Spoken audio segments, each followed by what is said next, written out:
Viral এই ডিসকন আইসক্রিমটা অনেকদিন ধরে খুঁজতে খুঁজতে শেষমেশ আমি আমার ভার্সিটিতেই পেয়ে গেছি।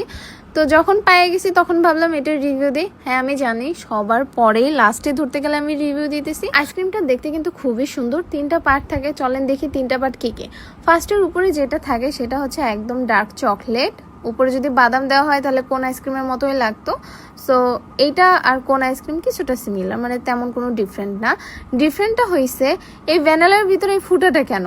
আমি এটা দেখে আমি অবাক হয়েছি কেন। আমি যখন এই আইসক্রিমটি রিভিউ করতেছিলাম তখন মিষ্টি কিছু আপু ভাইয়াদের সাথে আমার পরিচয়।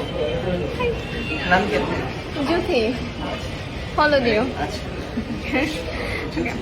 ওরা খুবই সুইট। হ্যাঁ সবাই মানে গোশ খাওয়া নিয়েই চিনে, এটা খুবই হাসি আসে, লজ্জাও লাগে। সো বাই দ্য ওয়ে আবার হচ্ছে রিভিউতে ফেরত আসি।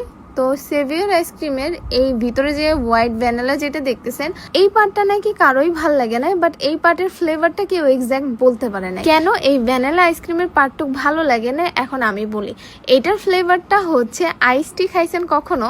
আইস টি আর ভ্যানিলা আইসক্রিম এই দুটো মিক্সড করে যে কম্বিনেশন হয় এইটার ফ্লেভার, এই জন্য অনেকের কাছে এই ফ্লেভারটা ভাল লাগে নাই। আইসক্রিম কামড়ায় কামড়ায় খাইতে যায় কার এরকম দাঁত শিরশির করে, সামটাইমস আমার করে। ও বাই দ্য ওয়ে আইসক্রিমের এই কোনটা কিন্তু খাইতে বেশ মজা, অনেক ক্রাঞ্চি ছিল।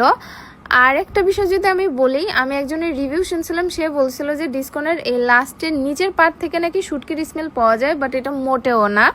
এখান থেকে কোনো শুটকির স্মেল পাওয়া যায় না। তার থেকে বড় বিষয় হচ্ছে লাস্টের এই পার্টটাই খাইতে সব থেকে বেশি মজা, কারণ লাস্ট পার্টে মেল্টেড চকলেট থাকে। সো মেল্টেড চকলেট ক্রাঞ্চিনেসটা সব মিলে এটা বেশি মজা। আর এখন না আমি শুটকির স্মেল খুঁজতেছিলাম যে কই শুটকি, কেন উল্টোপাল্টা কথা বলে মানুষের বিভ্রান্ত করছে। ধরুন আমি শুটকি খুঁজতে খুঁজতে আইসক্রিমটা ফিল করে খাইতেই পারলাম না।